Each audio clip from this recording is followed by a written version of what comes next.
बढ़ना पड़ता है, डिमांड करने से कुछ नहीं होता। मान्यवर, जो उन्होंने कहा कि भाई डिजास्टर के पैसे रिलीज करने का राज्य के साथ पास अधिकार नहीं है, वो गलत है। मान्यवर, मैं इसकी भी स्पष्टता करना चाहता हूं क्योंकि सदन का रिकॉर्ड साफ रहना चाहिए।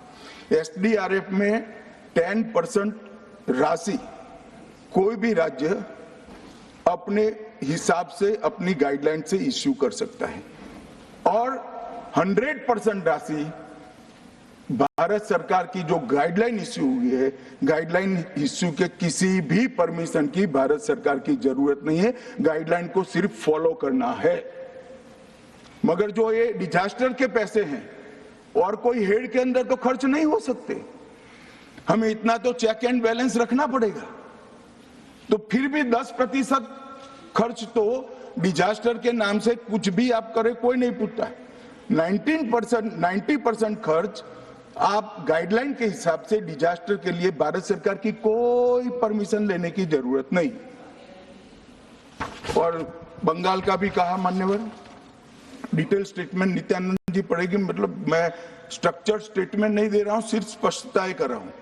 मान्यवर, बंगाल का भी कहा, हमने 6,244 करोड़ रुपया 14 से 24 तक बंगाल के अप्रूव किए हैं और जिस प्रकार से इनके खर्च का हिसाब आता है इस हिसाब से रिलीज होते हैं, उसमें से 4,619 4619 करोड़ रुपया हमने रीएम्बर्स कर दिया है।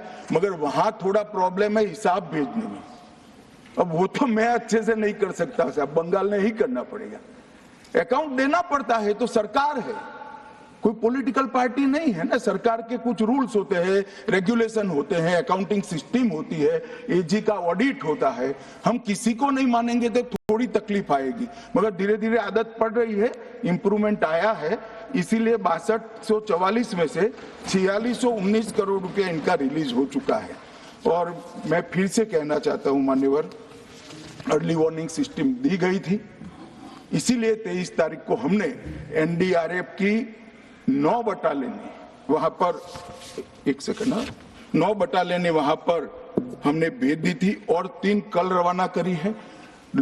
एनडीआरएफ की बटालियन उतरने से भी अलर्ट अगर हो जाते तो काफी कुछ बच जाता, मगर मैं किसी पे दोषारोपण नहीं करना चाहता हूं।